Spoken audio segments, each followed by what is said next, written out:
To chant Om 3 times, then we'll start. Take a long deep breath in and breathe out. For Omkar, take another deep breath in. Om.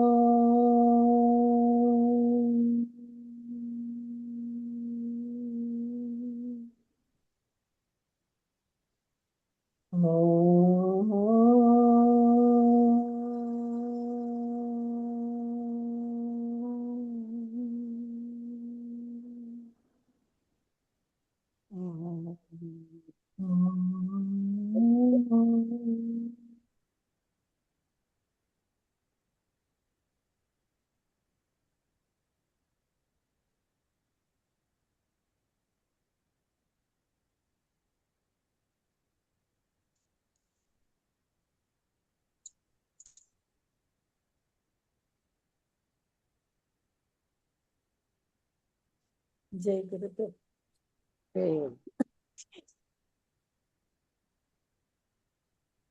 Okay. రాముడు continue చేస్తూ వశిష్ఠుడు continue చేస్తున్నాడు రాముడికి లేదా so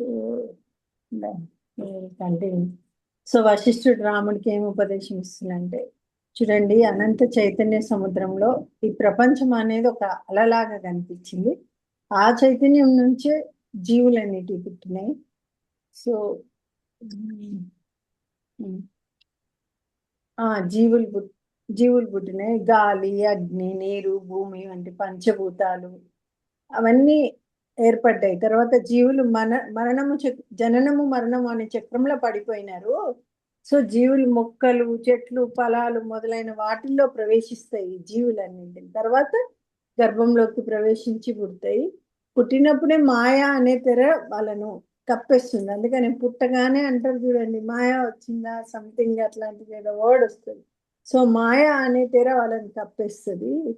కొంతమంది జీవులు ఎట్లా అంటే సాత్వికులుగా పుడతారు, అంటే పవిత్రమైన వాళ్ళు. వాళ్ళు గత జన్మల నుంచే ఇంద్రియ సుఖాలను వదిలేసి ఉంటారనమాట. వాళ్ళు జ్ఞానులు. ఈ మరి మళ్ళా కొందరు ఏంటంటే, ఇంకొంతమంది జననం మరణం చక్రాన్ని కొనసాగించడానికే పుడతారు వాళ్ళు. వాళ్ళలో మంచి చెడు గుణాలు కలిసే ఉంటాయి. మరికొందరు స్వభావము చాలా మంచిది, కొద్దిగా లోపం మాత్రం ఉంటుంది వాళ్ళ లోపల. సో వాళ్ళు సత్యాన్ని ఇష్టపడతారు. ఇంకొందరేమో పూర్తిగా అజ్ఞానంలో ఉంటారు. రాళ్ళు కొండలు లాగా మూర్ఖత్వంతో ఉంటారనమాట. మనం ఎంత చెప్పినా వాళ్ళకు అర్థం కాదు. సో దెన్ ఇంకొక టైప్ ఆఫ్ మనుషులు ఉంటారు, వాళ్ళని రాజస సాత్వికులు అంటారు. వాళ్ళ లోపల పవిత్రత అనేది ఎక్కువగా ఉంటుంది, కొద్దిగా అశుద్ధి ఉంటుంది అనమాట. వాళ్ళు ఎప్పుడు సంతోషంగా ఉంటారు, వాళ్ళు దుఃఖంలో మునగరు. వాళ్ళు చెట్లలాగా చాలా నిస్వార్థంగా ఉంటారు. ఎప్పుడు ఒకళ్ళకి ఇవ్వడమే కానీ ఏం తీసుకోవడం లేదు. సో గత కర్మ ఫలితాలను అనుభవిస్తారు, కానీ కొత్త కర్మలు మాత్రం చేయరు. ఉన్న వారికి కోరికలు ఉండవు. అన్ని జీవులను కూడా వాళ్ళు సమానంగా చూస్తారు. మనిషి దుఃఖ సముద్రంలో మునగొద్దు. నేను ఎవరు, ఈ ప్రపంచమాయ ఎలా వచ్చింది అనేది ఆలోచించాలి. సో శరీరం మీద అహంకారము, ప్రపంచంపై ఆసక్తి, వీటన్నింటిని మనం మొదలేయగలగాలి. అప్పుడు ఒకటి మాత్రం ఉందని తెలుసుకుంటాను, ఏంటిదంటే, సో సూర్యుడిలో ప్రకాశించే చైతన్యమే భూమి పైన చిన్న పురుగులో కూడా ఉంది. సూర్యుడి లోపల ఏదైతే చైతన్యం ఉందో అదే పురుగులో ఉంది, అది నీలో ఉంది, అది నాలో ఉంది. అదే మనం తెలుసుకోవాలి. ఓ రామ, సత్యాన్ని తెలుసుకోవాలనుకునేవాడు మంచి గురువుని ఆశించాలి. చాలా మంది గురువులు వస్తారు. సో ఏ గురువు పడితే వాళ్ళ గురువు దగ్గరికి వెళ్ళకూడదు. మనం మంచి గురువుని ఆశ్రయించాలి. ఆ గురువు కూడా కోరికలు లేనివాడు, సత్యాన్ని స్వయంగా అనుభవించిన వాడు అయి ఉండాలి. అందుకనే మన గురువు గారు చెప్తారు చూడండి, జోత్ సే జోడ్ జలానా పడతా హై. అంటే ఒక ఆత్మజ్ఞానంతో ఉన్న మనిషి ఇంకొకళ్ళకు ఆత్మజ్ఞానాన్ని కలిగింపజేయగలుగుతాడు. వాళ్ళకే లేకపోతే వేరే వాళ్ళకి ఏం కలిగింపజేస్తారు కదా. అందుకే ఆ గురువు కోరిక లేనివాడు, మళ్ళీ సత్యాన్ని స్వయంగా అనుభవించిన వాడు ఉండాలి. అతని సాయంతో మనం శాస్త్రం నేర్చుకొని యోగాభ్యాసం చేయాలి. మహానుభావుల మార్గాన్ని అనుసరించాలి. రామ, నువ్వు ఇప్పటికే విముక్తుడివి, అట్లనే జీవించు అని చెప్తున్నాడు అనమాట వశిష్ఠుడు. సో రాముడు చెప్తుండు, వశిష్ఠ మహర్షి రాముడికి అప్పుడు ఇంకా రాముడు గుర్తు చేసుకుంటుంటాడు. అతని మనసులో గుర్తు చేసుకుంటాడు. ఏంటంటే వశిష్ఠ మహర్షి చెప్పిన ఈ జ్ఞానమైన మాటలన్నీ విన్న తర్వాత సభ ముగిసిపోయింది. కానీ రాముడు మాత్రం నిద్రపోడు, రూమ్కి వెళ్ళిపోతాడు కానీ నిద్ర పట్టదు, నిద్రపోలేకపోతాడు. వశిష్ఠుడు చెప్పిన మాటలను లోపల మననం చేసుకుంటా ఉంటాడు, ఆలోచిస్తూ ఉంటాడు అనమాట. ఈ దుఃఖం ఎలా పోతుంది, ఉన్న దుఃఖం అనే దాన్ని ఎట్లా దూరం చేసుకోవాలి. సో ఇంద్రియ సుఖాలని పూర్తిగా వదిలేయడం చాలా కష్టం. కానీ కానీ వాటిని వదలకుండా శాంతి పొందడం కూడా అసాధ్యం. ఇంద్రియ సుఖాలతో పాటు శాంతి రావాలంటే రాదు. సో నిజమైన శాంతి ఎట్లా వస్తుంది? సో మనసే ప్రధానం. మనసు ఒకసారి పరమశాంతిని కనుక రుచి చూస్తే ఇంద్రియ సుఖాల వెనుక పరిగెత్తదు అని రాముడు అనుకుంటాడు అనమాట, భావిస్తాడు. ఇట్లా భావించిన నా మనసు ఎప్పుడు అలలలాగా సముద్రంలో కలిసిపోతుంది. సో ఎప్పుడు కోరికలు పోతాయి, ఎప్పుడు ఈ ప్రపంచ వ్యామోహము అనే జ్వరం నుంచి నాకు విముక్తి కలుగుతుంది, ఎప్పుడు సమదృష్టి కలుగుతుంది. సో అతను తన బుద్ధిని ఉద్దేశించి ఇట్లా అంటాడు అనమాట రాముడు, ఓ బుద్ధి, వశిష్ఠ మహర్షి చెప్పిన ఉపదేశాన్ని లోతుగా ఆలోచించు. సో మన ఇద్దరం కలిసి సంసార దుఃఖం నుంచి బయటపడాలి. సో బుద్ధికి చెప్తున్నాడు అనమాట, మనం బయటకు రావాలి అని. సో తర్వాత రోజు ఉదయం అయిపోతుంది, రాముడు మళ్ళీ ఇతరులందరూ వాళ్ళ నిత్యకర్మలన్నింటినీ పూర్తి చేసి సభలోకి వచ్చేస్తారు. రాజు దశరథుడు ఇలా అంటాడు అనమాట, ఓ మహర్షి, మీ జ్ఞానమైన మాటలు మాకు ఎంతో ఆనందాన్ని ఇచ్చినాయి. సో ప్రపంచం నిజమని నమ్మడం అజ్ఞానం, మహానుభావులను ఆరాధించే రోజు మాత్రమే ఫలప్రదమైనది అని చెప్తాడు అనమాట. రామ, ఇది నీకు గొప్ప అవకాశము, మహర్షిని ప్రశ్నించి జ్ఞానాన్ని పొందు అని దశరథ మహారాజు కొడుకుకి చెప్తున్నాడు అనమాట. సో రాముడు వశిష్ఠునితో ఇట్లా అంటాడు, ఓ మహర్షి, నిన్న రాత్రంతా మీ మాటలను నేను ధ్యానం చేశాను. మీ ఉపదేశం అంతా చాలా అత్యంత మధురంగా ఉంది. ఇది శ్రేయస్సునిస్తుంది, పరమానందాన్ని కూడా ప్రసాదిస్తుంది. దయచేసి మీ ఉపదేశాన్ని ఇంకా కొనసాగించండి అని చెప్తున్నాను అనమాట. సో వశిష్ఠుడు ఉపదేశం చెప్తాడు, ఓ రామ, పరమశాంతి ఎలా పొందాలో నేను ఇప్పుడు చెప్తున్నాను, నీకు శ్రద్ధగా విను. సో ఈ అంతం లేని ప్రపంచం కనిపించడం అనేది అజ్ఞానం. సో అజ్ఞానం ఉన్న వారిని ఏం చేస్తుందంటే ఇదంతా బలంగా పట్టుకుంటుంది, ఈ ప్రపంచమే పట్టుకుంటుంది. సో కానీ పవిత్రమైన స్వభావం ఉన్న వాళ్ళు దాన్ని సులభంగా వదిలేస్తారు. లైక్ పాము ఎట్లయితే తన చర్మాన్ని వదిలిపెట్టి వాళ్ళు, అట్లాంటి వాళ్ళు మాయను విడిచిపెట్టేస్తారు. పవిత్ర స్వభావం ఉన్నవారు జీవిత సత్యాన్ని తెలుసుకోవడానికి ప్రయత్నిస్తారు. వాళ్ళు ఏమంటారంటే జీవితం ఏమిటి, ఎక్కడి నుంచి వచ్చింది అనేది ఎంక్వైరీ చేస్తారు, విచారణ చేస్తారు. ఆ విచారణ ఎవరితో చేస్తారు? ఒక సత్సంగం, మంచి సత్సంగంలో సద్గురు ఉపదేశము, సో శాస్త్ర జ్ఞానం సాయంతో విచారణ చేస్తే నిజం, ఈ నిజ దీపం వెలుగులో నిజం అనేది దీపం వెలుగులో స్పష్టంగా కనిపిస్తుంది అనమాట. సో సత్యాన్ని ప్రతి ఒక్కరూ తమకు తామే తెలుసుకోవాలి. నువ్వు పవిత్ర స్వభావం ఉంది, అందుకే అసత్యం ఏమిటో తెలుసుకొని సత్యంలో నిలబడి, నువ్వు ఏది ముందు లేకపోయినా తర్వాత ఉండదు, అది నిజం కాదు. ఎప్పుడున్నది ఎప్పటికీ ఉండేది అదే నిజం. సో ఈ మారుతున్నది ఏది నిజం కాదు, ఎప్పటికీ ఉండేదే నిజం అని చెప్పేసి మళ్ళీ చెప్తున్నాడు. మనసు గురించి ఉపదేశం ఇస్తున్నాడు. రామ, జననం అనేది మనసులోనే మొదలవుతుంది, ఈ వృద్ధి కూడా మనసులోనే మొదలవుతుంది. సో మనసే బంధానికి కారణము, మనసే విముక్తికి కారణం. అందుకే సత్సంగం చేయాలి, శాస్త్రం చదవాలి, వైరాగ్యం పెంచుకోవాలి, తర్వాత జ్ఞానం ఉన్న గురువును ఆశ్రయించాలి, ఆయన ఉపదేశాన్ని విశ్వాసంతో అనుసరించాలి. అలా చేస్తే మన మనసు చాలా పవిత్రం అవుతుంది అని చెప్తాడు అనమాట. దెన్ ఇంకా ఆత్మజ్ఞానం గురించి చెప్తుంటాడు, రామ, నువ్వు శుద్ధమైన విచారణతో నీ ఆత్మను నువ్వే తెలుసుకో. ఏంటి, ఆకాశం అంతా సూర్యుని చూసినట్లే ఆత్మను గ్రహించు, స్పష్టంగా గ్రహించు. ఆత్మ విచారణ అనే పడవ నువ్వు ఎక్కలేదనుకో, మనిషి సంసార సముద్రంలో ఒక గడ్డి ముక్కలాగా కొట్టుకుపోతాడు. నీరు ప్రశాంతంగా ఉంటే ఇసుక కణాలన్నీ కిందికి వెళ్ళిపోతాయి. అట్లాగే జ్ఞానం వచ్చిన తర్వాతనే మన మనసు పూర్తిగా ప్రశాంతం అవుతుంది. ఒకసారి నిజం తెలిసిన తర్వాత మళ్ళీ అది పోదు. బంగారం మట్టిలో ఉన్నా కూడా బంగారమే కదా. అజ్ఞానం వల్ల దుఃఖం వస్తుంది, ఆత్మజ్ఞానం వల్లనే శాంతి ఆనందం అనేటివి వస్తాయి అని చెప్తున్నాడు అనమాట రాముడికి దశరథ మహారాజు. దెన్ అప్పుడు అంటే చెప్తుంటాడు నెక్స్ట్, ఓ రామ, శరీరము ఆత్మ రెండు వేర్వేరు అని స్పష్టంగా తెలుసుకో, అప్పుడు నీకు శాంతి కలుగుతుంది. సో మట్టిలో పడిన బంగారం మట్టి వల్ల చెడిపోదు, బంగారానికి మట్టి ఏమంటదు. అలాగే ఆత్మ కూడా శరీరం వల్ల కలుషితం కాదు. నేను చేతులు ఎత్తి చెప్పినా కూడా ఆత్మ ఒకటి, శరీరం మరొకటి అని చాలా మంది వినరు. ఇక్కడ మనం ఎంతో మందిని క్లాస్కి రమ్మంటాం, ఎంతో మందికి చెప్తాము, నాకు చాలా లాభమైంది, మీరు కూడా వినరు. వాళ్ళకి టైం రావాలి. నీరు నీరు మొత్తం ఒకటే. సో అలా ఒకటి కాదు కదా. అలాగే ఆత్మ మరియు ప్రపంచం గురించి సరైన జ్ఞానం ఉండాలి. అజ్ఞానం ఉన్నంత వరకు మనసు ఏమవుతుందంటే ఇంద్రియ సుఖాల వెంట పరిగెత్తుతా ఉంటది. కానీ ఒక్కసారి నేను ఎవరనే విచారణ చేస్తే అజ్ఞానం అనేది వెంటనే పోతుంది. సో ఆకాశంలో ఎట్లయితే ధూళికణాలు తేలుతున్నా ఆకాశం ఏమైనా కలుషితం అవుతుందా? కాదు కదా, కలుషితం కాదు. అలాగే శరీరంలో జరిగే సుఖ దుఃఖాలు కూడా ఆత్మను తాకవు. సుఖము దుఃఖం నిజానికి శరీరానికి కాదు, ఆత్మకి కాదు. సో అవి మనసులో కలిగే భావాలు మాత్రమే. అసలు నిజం ఏమంటే అన్ని పరబ్రహ్మమే, అదే పరమశాంతి. ఇక్కడ గుర్తుపెట్టుకోండి, మనం అనుకుంటాం ఆత్మ ప్యూర్ ఉంది, దాని సుఖము దుఃఖము ఈ బాధ కష్టము ఎక్కడ కలుగుతుంది అనుకుంటాం. సో అది శరీరానికి కాదు, మన ఆత్మకి కాదు. అవి కలిగేది ఎక్కడ? మన మనసులో. సో ఆత్మ మరియు ప్రపంచం అనేటి వేరు కావు, అవన్నీ ఒకే చైతన్యం. నేను వేరు ఇది వేరు అనే భావన కేవలం మాయ మాత్రమే. అది దాన్ని వదిలేరామా. సృష్టి జననం మరణం ఇవన్నీ మనసు కల్పన, నిజానికి దుఃఖం అనేది లేదు అని చెప్పేసి వశిష్ఠుడు చివరికి ఏం ఉపదేశం ఇస్తాను, రామ ఈ ద్వంద్వ భావాన్ని వదిలేసి ఆత్మలో స్థిరంగా నిలబడు, మనసుని జయించు, ఇంద్రియాలను అదుపులో పెట్టుకో, కోరికలను వదిలేసి ఎదురుగా వచ్చిన దాంతో సంతృప్తిగా ఉండు, ఏది పట్టుకోకు, ఏది తోసివేయకు, మాయను దాటి నిలబడు. ఈ అంతరంగంలో శాంతిలో నువ్వు విశ్రాంతి తీసుకో. పౌర్ణమి చంద్రుని కిరణాలు ఎట్లా ప్రశాంతంగా ప్రకాశిస్తాయో అట్లాగే నువ్వు కూడా ఆత్మ ఆనందంలో తేలిపో అని చెప్తున్నాడు అనమాట. ఉపదేశం చేస్తున్నాడు.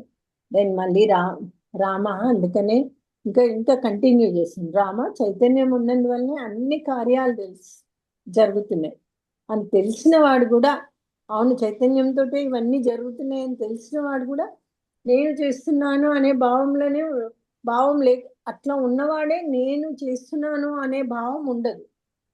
ఎందుకంటే అన్ని చైతన్యం ద్వారానే చేయబడుతున్నాయి. ఈ పని నాకు ఇవ్వబడ్డది బికాస్ అది భగవంతుడి కృప వల్ల అని అనుకుంటాడు.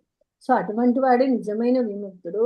సో వివిధ రకాల మనుషులు ఉంటారు. కొంతమంది కర్మల్లో పూర్తిగా మునిగిపోయి ఉంటారు. ఎట్లా అంటే పుణ్యం పాపం వల్ల నరకం నుండి స్వర్గానికి, స్వర్గం నుండి నరకానికి తిరుగుతూ ఉంటారు. సో కొంతమంది ఏమో ఏం చేయకుండా ఉండేవారు, అంటే ఆలస్యము అజ్ఞానము అట్లాంటి వాళ్ళు చర్యలు మానేస్తారు. వారు దుఃఖం నుండి మరింత దుఃఖానికి వెళ్తారు అట్లాంటి వాళ్ళు. ఇంకొక మంది వాసనలకు బానిసలు అయిపోతారు. లైక్ తమ కర్మల ఫలితంగా పురుగులు చెట్లు మొక్కలు వంటి జన్మల్ని పొందుతారు. సో మళ్ళీ మళ్ళీ జన్మ మరణ చక్రంలో తిరుగుతారు. సో ఎవరైతే ఆత్మను తెలుసుకున్న వారు, ఎవరైతే తమ మనసుని జయించిన వారు, వాళ్ళ కోరికలను అధిగమించిన వారు, వాళ్ళు మాత్రమే ఉన్నతమైన చైతన్య స్థితికి చేరుకుంటారు. సో చివరి జన్మ పొందిన వాడు ఎట్లా ఉంటాడంటే నెక్స్ట్ వాళ్ళకి మోక్షమే దొరుకుతుంది. వాళ్ళు ఎట్లా ఉంటారంటే అతని లోపల సాత్విక గుణం ఎక్కువగా ఉంటుంది, రజస్సు కొద్దిగా ఉంటుంది, అశుద్ధి ఉంటుంది, ఉండదని కాదు, కొద్దిగా ఉంటుంది. పుట్టినప్పటి నుంచే వాళ్ళలో మంచితనం అనేది పెరుగుతుంది. వాళ్ళ లోపల దయ ఉంటుంది, కరుణ ఉంటుంది, జ్ఞానం ఉంటుంది, వినయం ఉంటుంది, మహత్తనం ఉంటుంది. ఇవన్నీ వాళ్ళ స్వభావంగా నేచర్ లాగా వచ్చేస్తే వాళ్ళకు అతను పని చేస్తాడు, కానీ ఫలితం లాభమా నష్టమా అని ఆలోచించాడు, బాధపడడు. దాని సంతోషంతో ఉప్పొంగిపోడు, దుఃఖంలో కృంగిపోడు. అతని హృదయం ఎంత అంటే పవిత్రంగా ఉంటది, అతన్ని అందరూ గౌరవిస్తారనమాట. ఇది చివరి జన్మ ఉండేవాళ్ళు. సో అతని తర్వాత స్థితి ఏంటంటే అతని జ్ఞాని అయిన గురువుని ఆశ్రయిస్తాడు. సో ఆ గురువు చూపిన మార్గంలో నడుస్తాడు. తర్వాత ఆత్మను తెలుసుకుంటాడు. అతనిలో నిద్రలో ఉన్న అంతర్బుద్ధి మేల్కొంటది అనమాట.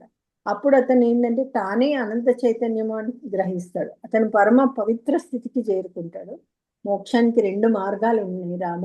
ఒకటి గురువు చెప్పిన మార్గంలో క్రమంగా నడిచి విముక్తి పొందడం, ఇంకొకటి ఆత్మజ్ఞానం ఒకటేసారి కలగడం, లైక్ జ్ఞానం కలగడం.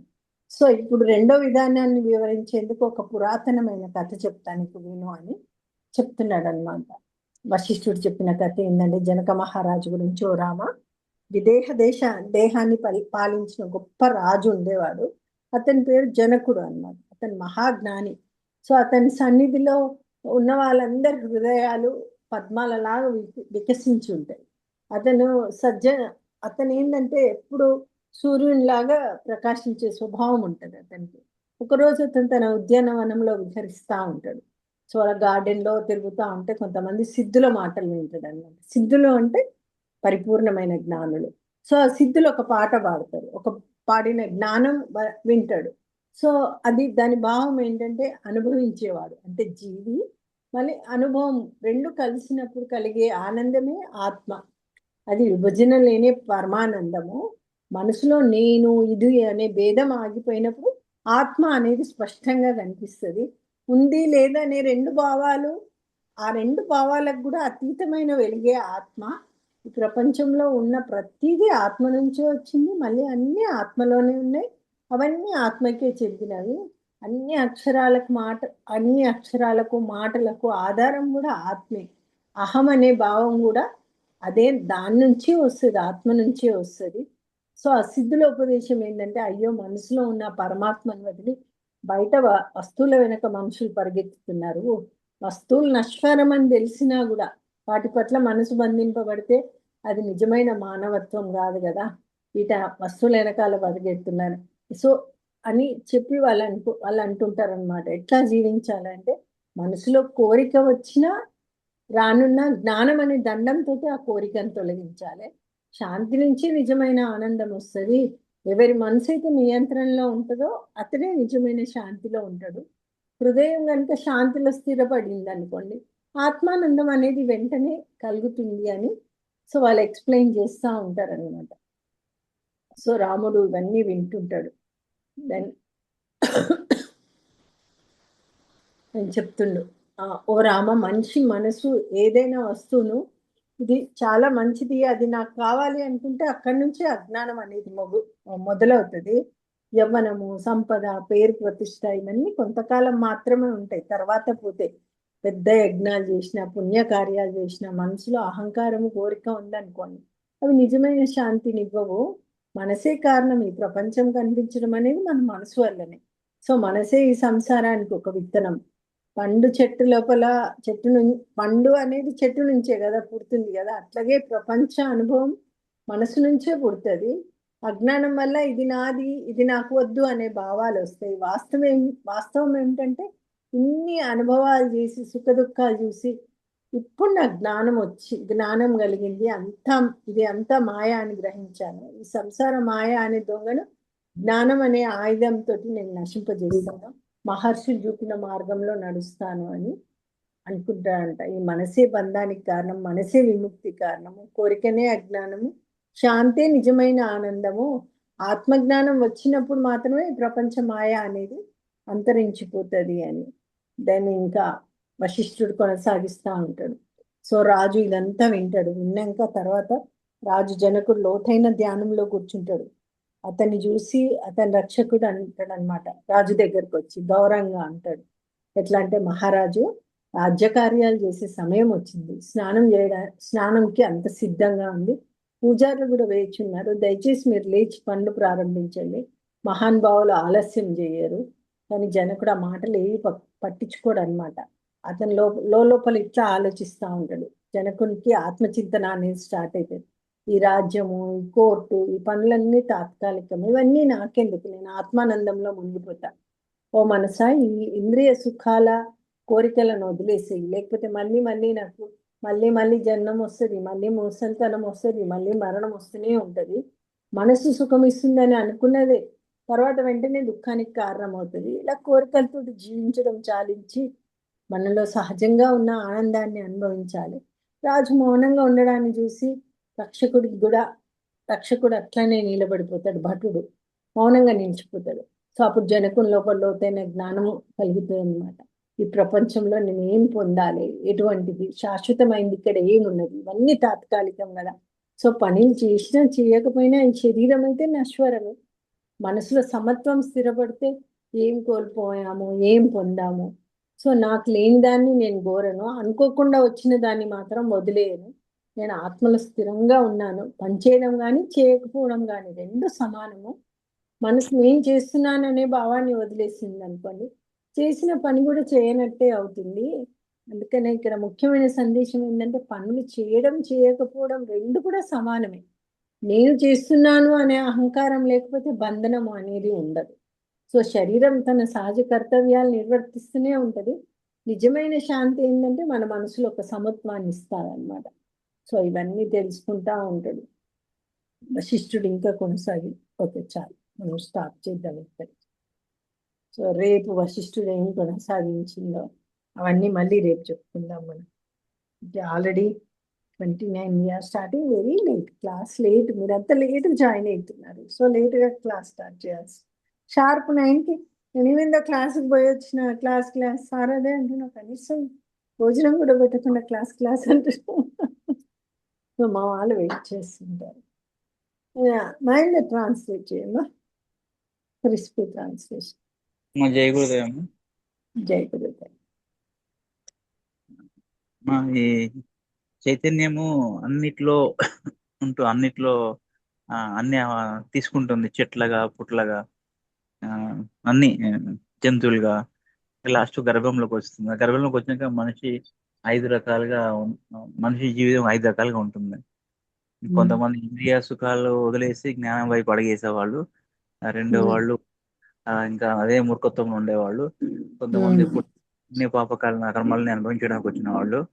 ఇంకొంతమంది జ్ఞానంతో ఆ సత్యం తెలుసుకోవడానికి పుట్టిన వాళ్ళు. ఇంకా సత్యం తెలుసుకుని 10 మందికి పంచేవాళ్ళు. ఈ అట్లా ఉంటారమ్మా. ఇంకా మనం ఏ కేటగిరీలో ఉన్నామో చూసుకోవాలి. అదే అది మీరు సరే కంటిన్యూ ప్లీజ్. తర్వాత అమ్మా మన వశిష్ఠుడు రాముల వారికి ఒక స్టోరీ చెప్తున్నారు మా జనకుడి గురించి. జనకుడు ఆయన చాలా ఆయన జన్మ ఎలా అంటే ఇంకా మోక్షంతో కూడిన జన్మ. హృదయం పుష్పం లాగా ఉంటది. అందరూ చుట్టుపక్కల అందరూ బాగుంటారు. ఆయన ఒకసారి వెళ్తుంటే ఋషులు ఆ సిద్ధులు మాట్లాడుకుంటున్నారట. ఈ మనసు ప్రభావం చేత వీళ్ళు బాహ్య ప్రపంచంలో వస్తువులకు పరిగెడుతున్నారు, కానీ అది మాయ, అది లేనిది. వాళ్ళు అంతర్ముఖమై ఆ, దానికి వెళ్ళట్లేదని మాట్లాడుకుంటున్నారంట. అది వశిష్ఠముని రాముల వారికి చెప్తున్నారు. అంటే ముందు దశరథుడు వస్తాడు. దశరథుడు వచ్చినప్పుడు ఆ, నీకు మంచి గురువు దొరికారు, ఆయన చెప్పింది పాటించు అని చెప్పారు.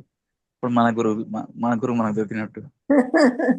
అదృష్టవంతులం మనం, ఏ జన్మలు చేసుకున్న పుణ్యం. ఇంకా గురువు చెప్పింది ఏంటంటే చెప్పమ్మా. ఆ గురువు చెప్పింది ఆచరించు అన్నప్పుడు ఈ స్టోరీ చెప్తారు ఇంకా వశిష్ఠుడు జనకుడి గురించి. So fortunate to have Gurudev in our lives. ఇంకా లాస్ట్కి ఏం చెప్తుంటాడంటే ఈ ఆశలు అంచనాలన్నీ వదిలేసుకోండి. అసలు ప్రపంచం నిజం, నిజమా అబద్ధమా అనే దానిపైన ఏం పట్టుదల అక్కర్లేదు. లాభం నష్టం ఇవన్నీ ఏమన్నా రానియండి, సమత్వాన్ని మనం మన సమస్థితిని దెబ్బతీయకూడదు దాన్ని. ఇక అసలు మనకి ప్రపంచంతో సంబంధం లేదు. సంబంధం లేదంటే సంబంధం ఉంది, బట్ సంబంధం లేని వాళ్ళలాగా ప్రవర్తించాలి. అజ్ఞానం వల్ల మాత్రమే సంబంధం ఉన్నట్టు అనిపిస్తుంది. మనసే ఆడుతున్న ఆటలు ఇవన్నీ. ఓ మనసు కూడా తాత్కాలికము, ఈ ప్రపంచం కూడా తాత్కాలికమే. సో అయితే సంతోషం ఎందుకు, దుఃఖం ఎందుకు? కాబట్టి దుఃఖాన్ని వదిలేసేయాలి. లోతైన ధ్యానంలో మునుగు. ఈ ప్రపంచంలో ఏది సంపూర్ణతనివ్వదు. ధైర్యము సహనం ఆశ్రయించు, నీ బలహీనతలన్నిటిని జయించుకో అని చెప్తున్నాడు అనమాట వశిష్ఠుడు రాముడికి. మనకి ఈ 2 పాయింట్స్ మళ్ళీ ఒకసారి చెప్తారమ్మా. రాములో తన తన తన బుద్ధితో ఏమన్నారు అమ్మా? తను మాట్లాడుకుని తన బుద్ధి అన్న మాట ఒకటి. బుద్ధితో అంటే ఇవన్నీ, అంటే ఈ ఇంద్రియ సుఖాలను వదిలేయు, ఆత్మజ్ఞానం వైపు ప్రయాణం చెయ్యు అంటే వీటన్నిటిని నశ్వరం అని తెలుసు కూడా మనం ఎందుకు వీటి వెనకాల పడుతున్నాము అని. సో మనము ఇప్పుడు మళ్ళీ దీన్ని ఇంద్రియ సుఖాలను వచ్చి ఆత్మతత్వాన్ని తెలుసుకోవడం. అందుకే దీన్ని అల్టిమేట్ గా మన ఆత్మతత్వాన్ని తెలుసుకోవడమే దీంట్లో మనకు కావాల్సింది. సో బుద్ధితో మాట్లాడుకుంటున్నాడు అతని ఆత్మ బుద్ధికి చెప్తుంది అనమాట. సో నువ్వు ఇప్పుడు ఇవన్నీ వదిలేసేయాలి. సో ఇప్పుడు చూడు, మనం అనుకున్నాం, నువ్వు ఒకసారి అడిగిన గుర్తులో, మనం ఆత్మకు అంటదు, శరీరానికి అంటదు, బాధ కష్టము ఇవన్నీ ఏంటంటే మన మనసుకు అంటుతాయి. So this is the call of our, everything is the call of our మనసు, నాట్ ఆత్మ ఆర్ నాట్ శరీరం. సో మనసు ఇవన్నీ ఎప్పుడైతే మనసుని జయించి ఆత్మలో ఉంటావు, ఇక్కడ ఉండేది పరమానందం. అర్థమైందా? అంతేమ్మా. ఆ? మళ్ళీ ఇంకో ఏంటమ్మా, ఇది పని చేయకపోవడం పని చేయడం రెండు సమతుల్యంగా పెట్టుకోమన్నారు అంతే, కదా. అంటే పని చెయ్యాలి, బట్ నువ్వు దాని రిజల్ట్ గురించి ఏం ఆశించకు. సో పని నేను చెయ్యకుండా ఉండడం అనేది ఉండకూడదు ఇక్కడ. సో సమతుల్యత అనేది నీకు ఎప్పుడు రావాలి అంటే, లాభం వచ్చినా నష్టం వచ్చినా, నువ్వు గెలిచినా కూడా ఓడినా కూడా ఒక సమస్థితిలో ఉండాలి. గెలవగానే ఉప్పొంగిపోవడం, ఓడిపోగానే కుంగిపోవడం కాకుండా సమస్థితిలో ఉండడం నిజమైన సమస్థితి అన్నమాట అది. కానీ నాకు ఈ పాయింట్ లో మహేంద్ర సింగ్ ధోని గుర్తొచ్చాడు. ఎందుకు? ఆయన సమతుల్యంగా ఉంటాడు కెప్టెన్ మహేంద్ర సింగ్ ధోని. మహేంద్ర సింగ్ ధోనినా? ఆ, ఓకే, గుడ్. ఇంకోటి చేసేటప్పుడు ద్వంద్వం దాటిపోవాలన్నా కదా. అంటే ద్వంద్వం మనసు ఇచ్చేది ఒకటి, ప్లస్ ఆత్మలోకి వెళ్ళి వచ్చేది ఒకటమ్మా. ద్వంద్వం అంటే మనసులో రెండు ద్వంద్వం వస్తాయి. అనేది మనసులో వచ్చేదే, మళ్ళీ వచ్చేది ద్వంద్వం కాదు, అది ఏకత్వం. సో మనసే నీ ద్వంద్వాన్ని క్రియేట్ చేస్తుంది. ఇక్కడ మనసే, ఎవ్రీథింగ్ ఇస్ మనసే. మనసు. ఆత్మ ఆల్వేస్ ఏకత్వం. అంటే ఆ రెండు ద్వంద్వాలను వదిలిపెట్టి మనం వెళ్ళిపోవాలంతే. మనం ఇంకా వెళ్ళిపోవాలి అంటే ఈ ఆత్మ మనసుని జయించాలంటే నువ్వు ఆత్మతత్వానికి రీచ్ అవ్వాలి. So that is the meaning.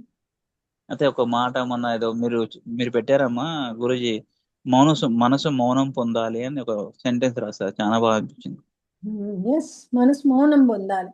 మనసులో అలజడి ఉన్నంత కాలం ఆత్మతత్వానికి చేరుకోలేం మనం.